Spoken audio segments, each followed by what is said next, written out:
ஞானானந்தமயம் தெய்வம் நிர்மலஸ்படிகாகிருதியும் ஆதாரம் சர்வ வித்யானாமயக்ரீவம் பாஸ்மகே. நமஸ்காரம்.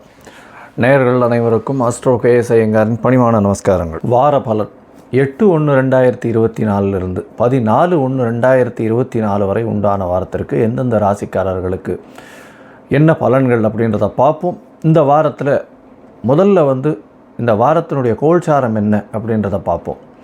அதற்கு பிறகு இந்த வாரத்தில் வரும் விசேஷ நாட்கள், மூன்றாவதாக இந்த வாரத்தில் எந்தெந்த ராசிக்காரர்களுக்கு சந்திராஷ்டமம் அப்படின்னு பார்ப்போம். காலபுருஷ தத்துவத்தின் முதல் ராசியான மேஷ ராசியில் குரு பகவானும், 6ஆம் இடமான கன்னியில் கேது பகவானும், 8ஆம் இடம்னு சொல்லக்கூடிய விருச்சிகத்தில் சுக்கிரனும், 9ஆம் இடம்னு சொல்லக்கூடிய தனுசுவில் சூரியன், செவ்வாய் மற்றும் புதன், கும்பத்தில் சனி பகவானும், மீனத்தில் ராகு பகவானும் இந்த வாரத்தில் இருக்கா. இந்த வாரத்தில் 8ஆம் தேதி அன்னிக்கே புத பகவான் விருச்சிகத்திலிருந்து தனுசுக்கு போயிடுறார். சந்திர பகவான் அனுஷ நட்சத்திரம் விருச்சிக ராசியிலிருந்து 8ஆம் தேதி ஆரம்பித்து 14ஆம் தேதி ராத்திரி சதய நட்சத்திரம் தாண்டி போகிறார். இதன் மூலியமாக அவர் விருச்சிக ராசியிலிருந்து கும்பராசிக்கு போகிறார், கும்பராசி வரலும் போகிறார். இந்த வாரத்தில் வரக்கூடிய விசேஷ நாட்கள் அப்படின்னு பார்த்தோம்னா 8ஆம் தேதி அன்னைக்கு துவாதசி, அதற்கு பிறகு 9ஆம் தேதி அன்னைக்கு திரையோதசி, அதாவது பிரதோஷ காலம்னு சொல்லுவாள். இந்த துவாதசி அன்றைக்கி 8ஆம் தேதி அன்றைக்கி மகாபெரிவா ஜெயந்தின்னு போட்டிருக்கு. மகாபெரிவாவுடைய அன்றைக்கி ஆராதனைகள் நடக்கும். 9ஆம் தேதி அன்றைக்கி பிரதோஷ காலம் சுக்லபட்சத்துலேயும் கிருஷ்ணபட்சத்துலேயும் மாதத்துக்கு 2 தரம் வரும். சில பேர்லாம் வேண்டிப்பா இந்த மாதிரி என்னுடைய இந்த காரியங்கள்லாம் நிறைவேறத்துக்காக நான் ஒரு 24 பிரதோஷம் இல்லைன்னா 48 பிரதோஷம் விரதம் இருக்கிறதா வேண்டிப்பா. அவள்லாம் சாயந்தரம் 5:45 6:15 மணி வரலும் உண்டான காலகட்டத்தில் உண்டான தீபாராதனையை சிவன் கோவிலில் பார்த்துட்டு அதற்கு பிறகு பிரதோஷத்தினுடைய விரதத்தை முடிக்கிறது தான் பொதுவாக பண்ணுறது. பொதுவாகவே இந்த பிரதோஷம் வேண்டிக்கிறது என்னென்னா, கஷ்டங்கள் போகிறதுக்கும், குழந்தை பிராப்தி ஏற்படுறதுக்கும், மிகுந்த பிரச்சனைகள் இருக்கிறதுக்கும், திருமணம் ஆகாதவர்களுக்கும் திருமணம் ஆன தம்பதியினருக்கும் பிரச்சனைகளுக்கும், திருமணம் ஆகாதவர்கள் அவர்களுக்கு உண்டான தோஷங்களை தீர்ப்பதற்கும் இந்த பிரதோஷ கால விரதம் இருக்கா. பொதுவாகவே பார்த்தோம்னா பிரதோஷ காலம்ன்றது சிவன் கோயிலில் மிகவும் ஏற்றமான விசேஷம். அதற்கு பிறகு 9ஆம் தேதிக்கு அப்புறம் 10ஆம் தேதி அன்றைக்கி பார்த்தோம்னா மார்கழி மூலம், அதாவது ஹனுமத் ஜெயந்தி அப்படின்னு சொல்லக்கூடியது. மார்கழி மூலம், மார்கழி மாதம் மூல நட்சத்திரம் ஆஞ்சநேயனுடைய பிறந்த தினமாக கொண்டாடப்படுறது. அதனால் ஹனுமத் ஜெயந்தி.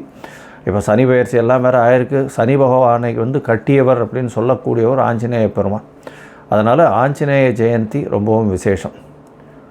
11ஆம் தேதி அமாவாசை தினம் அன்றைக்கி முன்னோர்களுக்கு திதி கொடுக்க வேண்டியது, இதெல்லாம் பண்ண வேண்டியது. அதாவது பேரண்ட்ஸ் இல்லாதவா, தாய் தந்தையர் இல்லாதவா முன்னோர்களுக்கு திதி கொடுக்க வேண்டிய நாள் மார்கழியில் வர்ற அமாவாசை.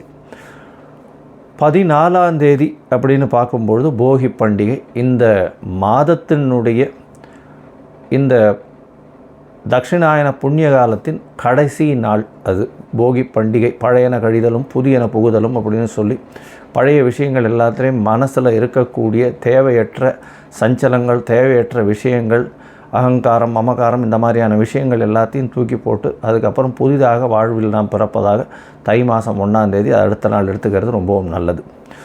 இந்த வாரம் பார்த்தேனால் எந்தெந்த ராசிக்காரர்களுக்கு சந்திராஷ்டமம்னா, மேஷம், ரிஷபம், மிதுனம், கடகம், இந்த 4 ராசிக்காரர்களுக்கும் சந்திராஷ்டம். இந்த வீடியோ பார்த்துட்டு இருக்கவா எனக்கு காண்டாக்ட் பண்ணி அஸ்ட்ராலஜிக்கல் கன்சல்ட் தேவைப்பட்டதுன்னா என்னுடைய மொபைல் நம்பர் காண்டாக்ட் பண்ணுங்க. அது ஸ்க்ரால் ஆகிட்டு இருக்கும். உங்களுக்கு தேவைப்படும் பொழுது உங்களுடைய date, time, place of birth அனுப்புங்க. என்னுடைய சார்ஜஸ் என்னன்னு சொல்கிறேன்.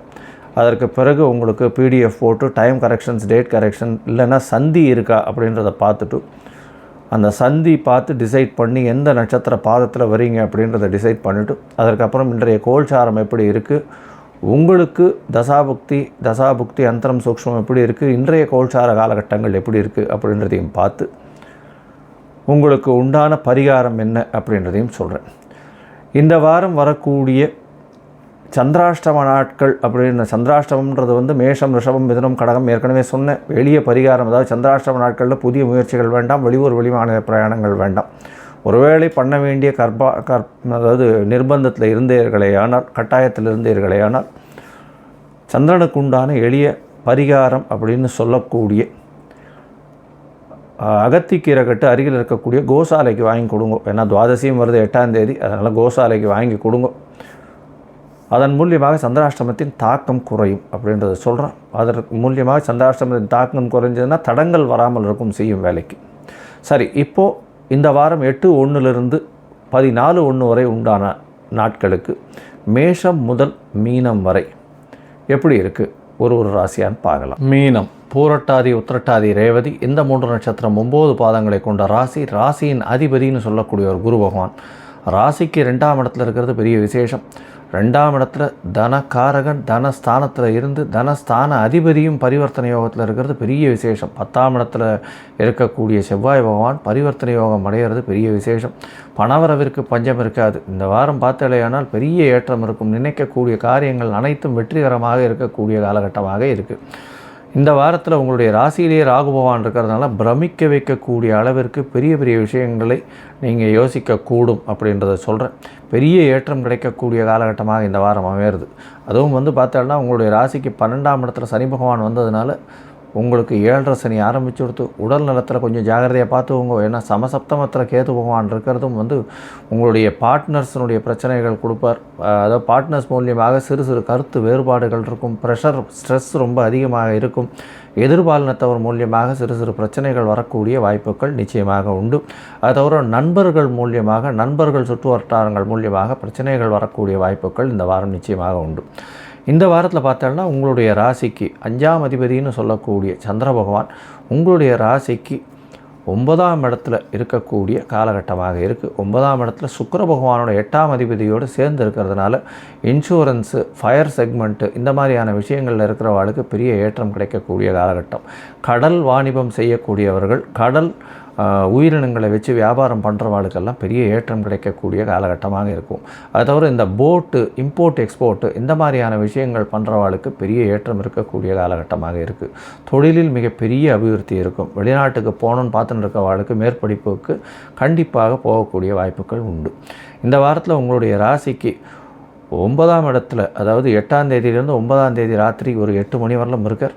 அதற்கு பிறகு 9ஆம் தேதி ராத்திரி 8 மணியிலிருந்து 12ஆம் தேதி அதிகாலை ஒரு 1 மணி வரலும் உங்களுடைய ராசிக்கு 10ஆம் இடத்துல இருக்கக்கூடிய சந்திர பகவான் 4 கிரகங்களோடு சேர்ந்துருக்கார். அதாவது 3 கிரகங்களோடு சேர்ந்துருக்கார். இவர் 4வது கிரகமாக.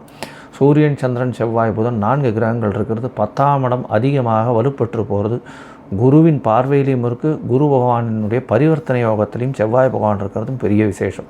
இதன் மூலியமாக தொழிலில் அபரிமிதமான லாபம். அதுவும் இந்த அக்கௌண்டிங் பண்ணுறவங்க, பேங்க்கில் இருக்கிறவங்க, தங்க நாணயங்கள் வச்சுன்னு இருக்கவா, தங்க நாணயங்களில் வச்சு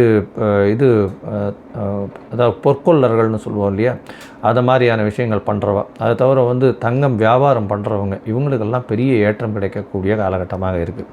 இந்த வாரத்தில் பார்த்தாலேயானால் உங்களுடைய ராசிக்கு 10ஆம் இடத்துல இருக்கக்கூடிய சந்திர பகவான் 11ஆம் இடத்துக்கு போகிறார். அது அதாவது 12ஆம் தேதி அதிகாலை 1 மணியிலிருந்து 14ஆம் தேதி ஒரு 3 மணி வரலும் கார்த்தால உங்களுடைய ராசிக்கு 12ஆம் இடத்துல இருக்கார். அதாவது 11ஆம் இடத்துல இருக்கார். எந்த ஒரு விஷயமும் உங்களுக்கு வெற்றி கிடைக்கக்கூடிய காலகட்டமாக இருக்கும். எதை நினைத்தாலும் வெற்றி கிடைக்கும். ஏன்னா 5ஆம் அதிபதி 11 அப்படின்னா உங்களுக்கு புதிய பதவி, புகழ், அந்தஸ்து, கௌரவம்லாம் வரக்கூடிய காலகட்டமாக இந்த வாரம் அமையிறது. இந்த வாரத்தில் உங்களுடைய ராசிக்கு 12ஆம் இடத்துல சந்திர பகவான் போகிறார். 12ஆம் இடத்துல சந்திர பகவான் போகும்போது சிறு சிறு அசுப செலவுகள் வரக்கூடிய காலகட்டமாக இருக்கும். பண வரவுக்கு தடை இருக்காது அப்படின்றத சொல்கிறோம். பொதுவாக இந்த வாரம் நல்ல ஒரு ஏற்றமான வாரமாக இருக்குது.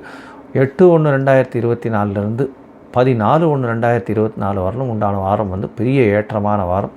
நீங்கள் இந்த வியாழக்கிழமை அன்றைக்கி போய் குரு பகவானுக்கு இந்த மூக்கு கடலை மாலை ஒன்று போட்டுட்டு மஞ்சள் கலர் வஸ்திரம் தானமாக கொடுத்துட்டு வாங்க. நல்ல ஒரு ஏற்றம் இந்த வாரம் உங்களுக்கு வந்தே தீரும். லோகா சமஸ்தா சுகினோ பவந்து. நன்றி, நமஸ்காரம். Astro KS Iyengar YouTube channel பார்த்தமைக்கு நன்றிகள். மேலும் இது போன்ற ஆன்மீக ஜோதிஷ தகவல்கள் உங்களை அடைய Astro KS Iyengar YouTube channel subscribe செய்யவும், பெல் ஐக்கானை மறக்காமல் அழுத்தவும். நன்றி, வணக்கம்.